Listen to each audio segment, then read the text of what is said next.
మన పరికరాల స్థాపన కార్యక్రమానికి విచ్చేసిన గౌరవ ముఖ్యమంత్రి వర్యులు విజనరీ లీడర్ శ్రీ నారా చంద్రబాబు నాయుడు గారికి నా హృదయపూర్వక నమస్కారాలు. భారతీయ జనతా పార్టీ రాష్ట్ర అధ్యక్షులు పివిఎన్ మాధవ్ గారికి నా హృదయపూర్వక నమస్కారాలు. Founder and group chairman AM green ammonia private limited Shri Chalamalasetti Anil Kumar గారికి, అలాగే వారి పార్ట్నర్ శ్రీ మహేష్ కొల్లి గారికి, ఈ కార్యక్రమానికి విచ్చేసిన మంత్రివర్గ సహచరులు, గౌరవ రాజ్యసభ శాసనసభ్యులు, గౌరవ లోక్సభ సభ్యులు, గౌరవ శాసనసభ్యులందరికీ మనస్ఫూర్తిగా నా హృదయపూర్వక నమస్కారాలు.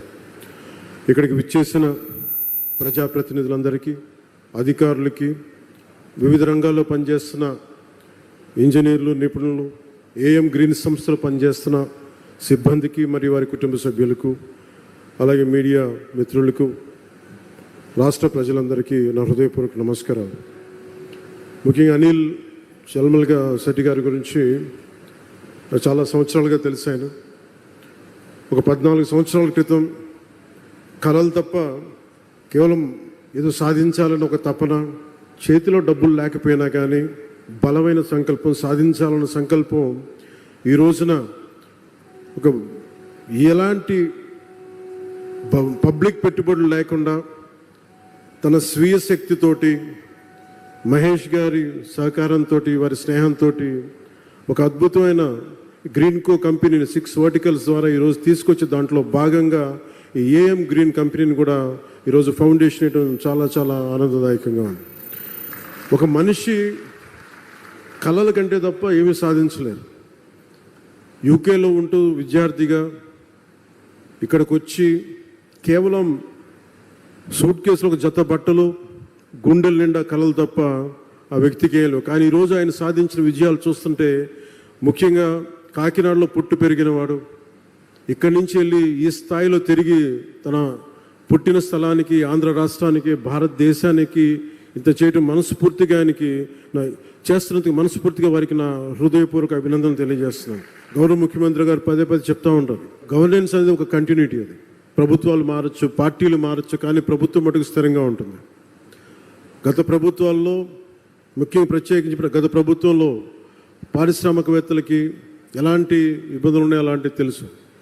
కానీ గౌరవ ముఖ్యమంత్రి గారు చెప్పేది, పారిశ్రామికవేత్తలకి, పెట్టుబడులకి ఎలాంటి ఇబ్బంది కలగకుండా చాలా ఆరోగ్యకరమైన వాతావరణం ఉండాలి వారు చెప్పే దానికి నిదర్శనం ఈ రోజున ఈ భవిష్యత్తులో ఇది ఒక $10 బిలియన్ ఒక పెట్టుబడులు వచ్చే ఒక బలమైన కంపెనీగా దీన్ని తయారు చేయడం మనస్ఫూర్తిగా వారికి నా అభినందనలు తెలియజేస్తున్నాను. కాకినాడలోని 495 ఎకరాల విస్తీర్ణంలో ఇది ఏర్పాటు కానున్నది. ఇది సంవత్సరానికి 1.5 మిలియన్ మెట్రిక్ టన్నుల గ్రీన్ అమోనియా ఉత్పత్తి లక్ష్యంగా నిర్దేశించబడింది. 15,600 కోట్లు పెట్టుబడులు ఉండగా దానికి అనుసంధానంగా సుమారు $8 బిలియన్ అంటే దాదాపు 60, మన డబ్బులు చెప్పాలంటే 66,400 కోట్ల విలువైన రెన్యూబుల్ ఎనర్జీ పెట్టుబడులు కూడా భవిష్యత్తులో సాధ్యమవుతుంది. 2027 చివరి తొలి దశ కమిషనింగ్ లక్ష్యంగా రెన్యూబుల్ ఎనర్జీ ఆధారిత క్లీన్ ఎనర్జీ కేంద్రంగా ఈ ప్రాజెక్టు రూపుదిద్దుకోబోతుంది.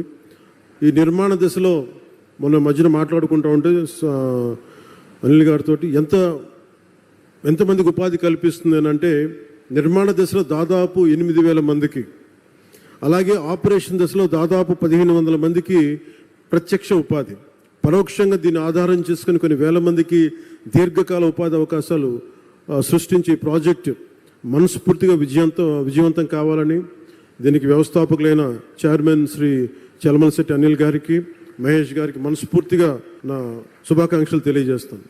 గౌరవ ప్రధానమంత్రి శ్రీ నరేంద్ర మోదీ గారి సారథ్యంలోని కేంద్ర ప్రభుత్వ సహకారంతో, గౌరవ ముఖ్యమంత్రి శ్రీ చంద్రబాబు నాయుడు గారి నాయకత్వంలోని కూటమి ప్రభుత్వం పర్యావరణాన్ని పరిరక్షించుకుంటూ అభివృద్ధిలో రాష్ట్రాన్ని అగ్రగామిగా నిలిపే దిశగా అడుగులు వేస్తోంది.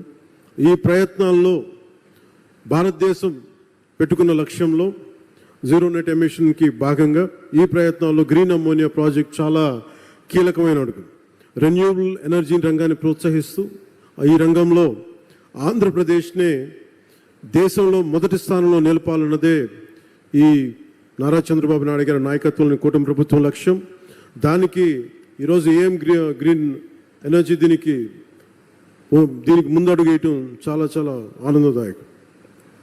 Andhra Pradesh integrated clean energy policy 2024 కింద ఆ దిశగా ప్రభుత్వం వేసిన బలమైన అడుగు Andhra Pradesh integrated clean energy policy 2024. దీనిని ఈ పాలసీ రాష్ట్రాన్ని భవిష్యత్ రెన్యూబుల్ ఎనర్జీ సామర్థ్య కేంద్రంగా, రెన్యూబుల్ ఎనర్జీ వనరుల ఉత్పత్తి హబ్గా షేప్ తీసుకోబోతా ఉంది.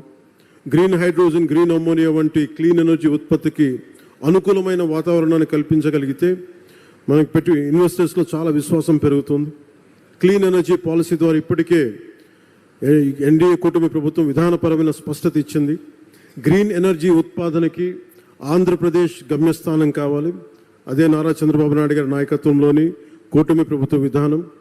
ఈ క్లీన్ ఎనర్జీ పాలసీని సద్వినియోగం చేసుకుంటూ ఈరోజు ఏఎం గ్రీన్ సంస్థ మన కాకినాడలో దేశంలోని మొట్టమొదటి 1 మిలియన్ మెట్రిక్ టన్నుల సామర్థ్యం గల గ్రీన్ అమోనియా తయారు కేంద్రాన్ని ఏర్పాటు చేసేందుకు ముందుకు వచ్చినందుకు మనస్ఫూర్తిగా మరోమారు వారికి శుభాకాంక్షలు తెలియజేసుకుంటూ దేశ కాలుష్యరహిత ఇంధన ప్రయాణంలో ఇది ఒక మైల్ స్టోన్గా మనం అభివర్ణించవచ్చు. మనకి ఈ ప్రాజెక్ట్ రెన్యూబుల్ ఎనర్జీ సాయంతో నీటిని ఎలక్ట్రాలిసిస్ చేయడం ద్వారా గ్రీన్ హైడ్రోజన్ ఉత్పత్తి చేస్తుంది.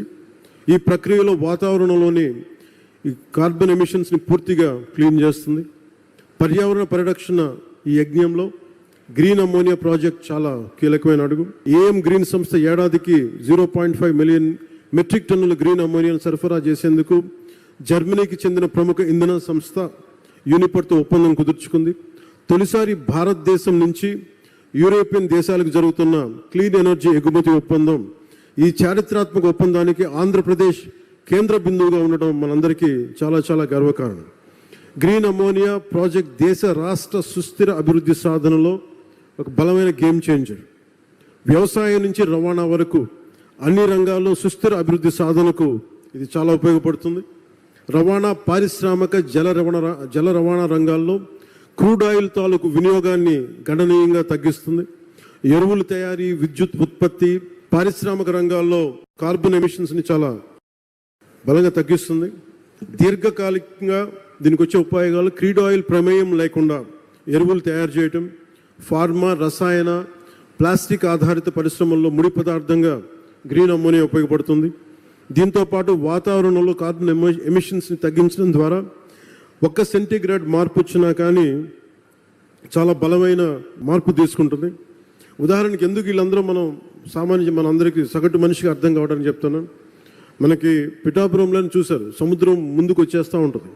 దీనికి 2-3 సెంటీగ్రేడ్స్ భూ ఉష్ణోగ్రత పెరగగానే సముద్రం అక్కడ ఐస్ కరిగి మనకి సముద్ర మట్టం పెరిగిపోతూ ఉంటే ఇలాంటివన్నీ తగ్గించడానికి ప్రపంచ దేశాలన్నీ కలిపి తీసుకున్న నిర్ణయం భూ ఉష్ణోగ్రత తగ్గించాలని. దానికి ఈ క్రూడ్ ఆయిల్ ప్రమేయం లేకుండా ఎలాంటి ఆల్టర్నేటివ్ ఎనర్జీస్ తయారు చేయాలి, గ్రీన్ ఎనర్జీ ఎలా తయారు చేయాలి, దాంట్లో భాగంగానే ఇవన్నీ start green ammonia project start అయింది ఇక్కడ. దీనివల్ల రాష్ట్రానికి ఎన్నో దీర్ఘకాలిక లాభాలు కలిగి ఉన్నాయి. విద్యుత్ రంగం సంక్షోభం నుంచి పెట్టుబడిదారుల విశ్వాసం దిశగా ఇది ముందుకెళ్తుంది. గత ప్రభుత్వం పాలనలో వచ్చినప్పుడు మీకు తెలుసు, 2 నెలల్లోనే పవర్ పర్చేస్ అగ్రిమెంట్స్ రద్దు చేసి పునఃసమీక్ష పేరుతో విద్యుత్ రంగాన్ని సంక్షోభంలోకి నెట్టేశారు. విదేశ పెట్టుబడిదారులని ఇబ్బందులు గురి చేసి కోర్టు కేసుల వల్ల చాలా ఫైన్స్ చెల్లించాల్సిన పరిస్థితి తెచ్చారు. అలాగే ఈ కియా కంపెనీ యాజమాన్య ప్రతినిధులను కూడా చాలా బహిరంగంగా బెదిరించారు. కానీ ఈ సందర్భంగా మేము గౌరవ నారా చంద్రబాబు నాయుడు గారి నాయకత్వం కూటమి ప్రభుత్వం పెట్టుబడిదారులని వేధించదు, అండగా నిలబడుతుంది. తద్వారా యువతకి ఉద్యోగాలు, ఉపాధి అవకాశాలు కల్పించే దిశగా రాష్ట్రాభివృద్ధిలో ప్రతి ఒక్కరూ భాగస్వాములుగా మారాలని కోరుకుంటూ సెలవు తీసుకున్నాను. జై హింద్ అండ్ జై భారత్.